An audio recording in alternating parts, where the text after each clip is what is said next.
All right, George.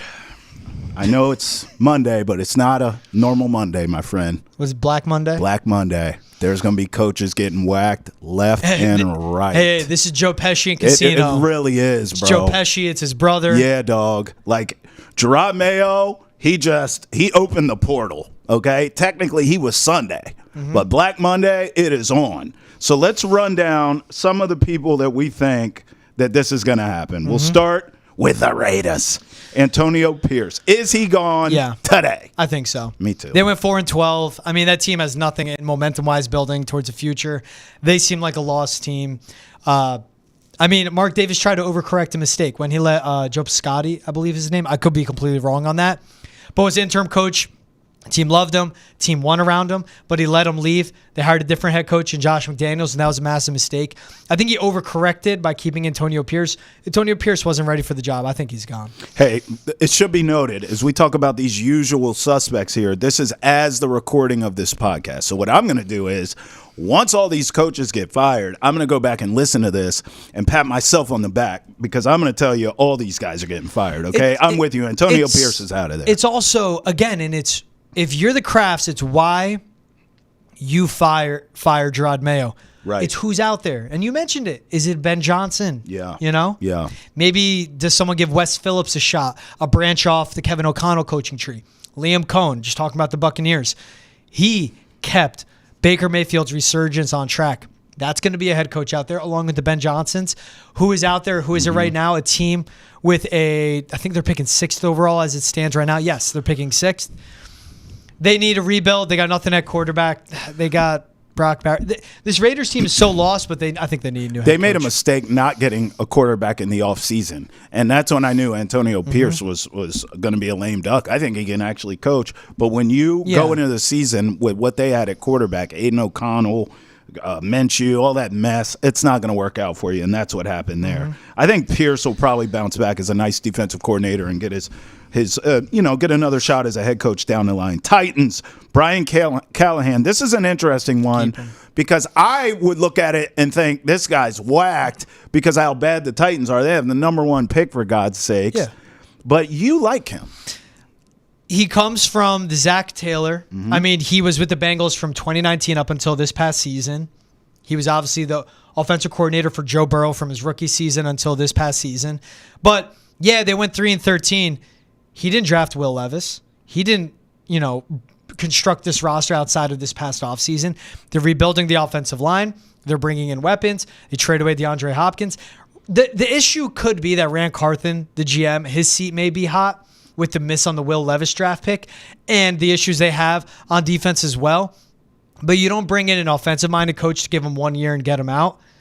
Titans are picking number 1 overall. They do need a quarterback. They have a lot of needs. I think Callahan is safe. It was a team with the multi-year rebuild. Like Will Levis was a question mark. They have some pieces too, right? With Pollard, Ridley.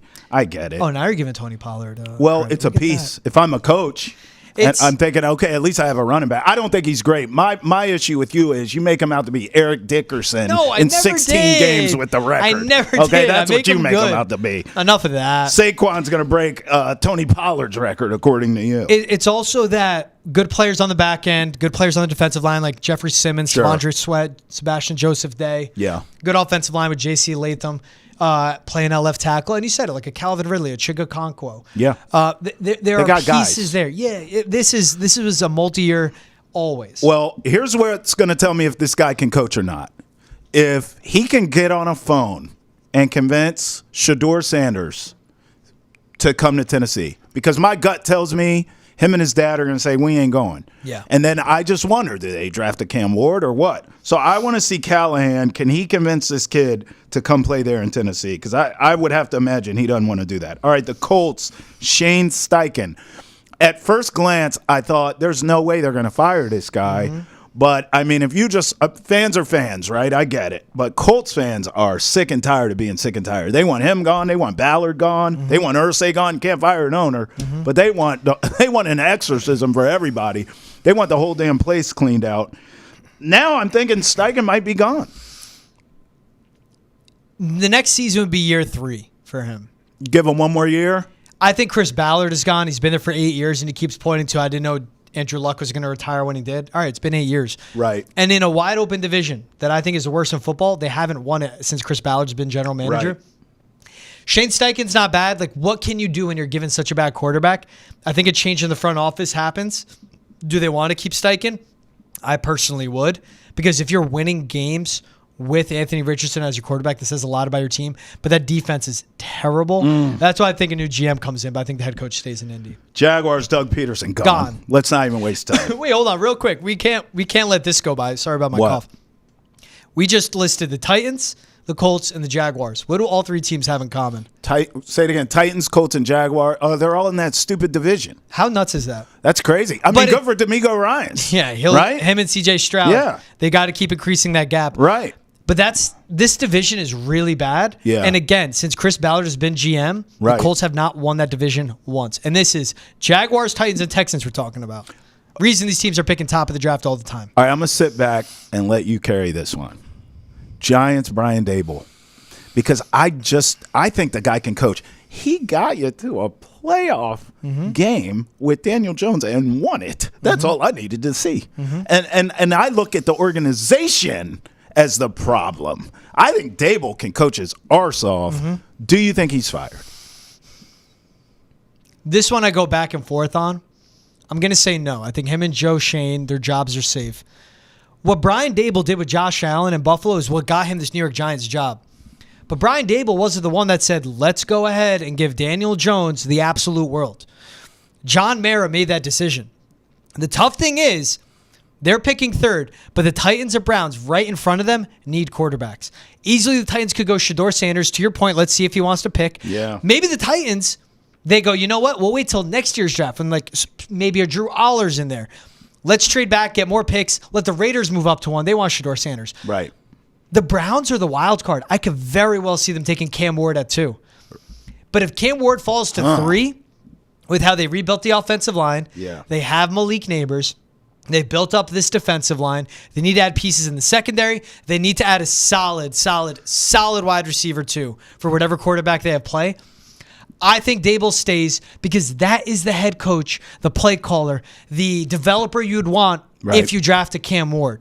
But what happens in front of them? And a lot of information is going to change between now and then. Okay. I think Brian Daboll is safe. I do too. If Brian Daboll is fired, that's the OC I want.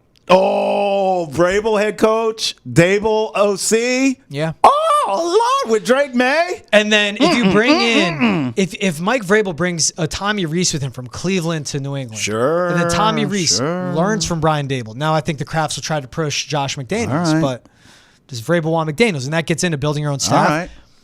I'm just saying in general, Brian Daboll's the OC I want because he has a head coaching experience, he has a play calling experience, he's a really good developer, man. Okay. I think he's great. Okay. Because you're not going to Ben Johnson's a head coach. Yeah. Okay. I like your Daboll call. The other guy I take as offensive coordinator is my next question to you, Browns Kevin Stefanski. Man, I like him. I would love for him to get fired to free him from Cleveland and the Haslams. Him. He's fired. You got to blame. I don't know. It sounds like the Haslams are bringing him back. I don't think so. They fired their offensive coordinator and Ken Dorsey, and they fired their tight ends coach. Those are the fall guys. You wouldn't fire the OC and tight ends coach. You would just fire the head coach. So I think Stefanski is safe. And again, Travis, I wish he wasn't. I want him to be fired. I want him to go be an offensive coordinator somewhere. And then I want him to once again be a head coach where he doesn't have to answer to the Haslams and he doesn't have to deal with Deshaun Watson in his building. So, But I think he's safe just how that went down. All right. And finally, I only have one guy fired. No, 2.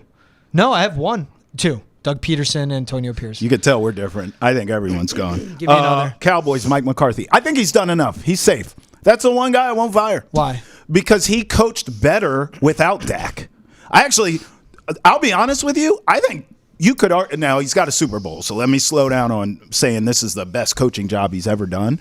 This is one of the best coaching jobs he's ever done. With a team that couldn't run the ball, an offensive line that couldn't block, and a defense that couldn't get stops. And that you would think would quit on the season. They did not quit on him. They were in these games. They won more games than you thought. I think McCarthy did, and I'm not a McCarthy guy. I think he's a moron. Yeah. However, I think he did a stellar job. I think he's back, which is great for all of us who don't like the Cowboys because they will continue to be mediocre. I think he's back because Jerry likes to stick with his guys way too long. Sure. You remember how long I stuck with Jason Garrett? Jared's back. Look, when I am right, I am right. And I am telling you that I am right. Yes. And this is what I'll tell you about that. Yeah. Mike McCarthy is staying. Mike McCarthy is good. I'm declaring it. Boston has entered the chat. Mike McCarthy, like a fat pig rolling around in mud, could not be happier than in Dallas. And for that reason, Mike McCarthy is staying. Because I'm the best GM, best owner ever. That's how I know you ain't country, because it's slop. But whatever. Is it? It's okay.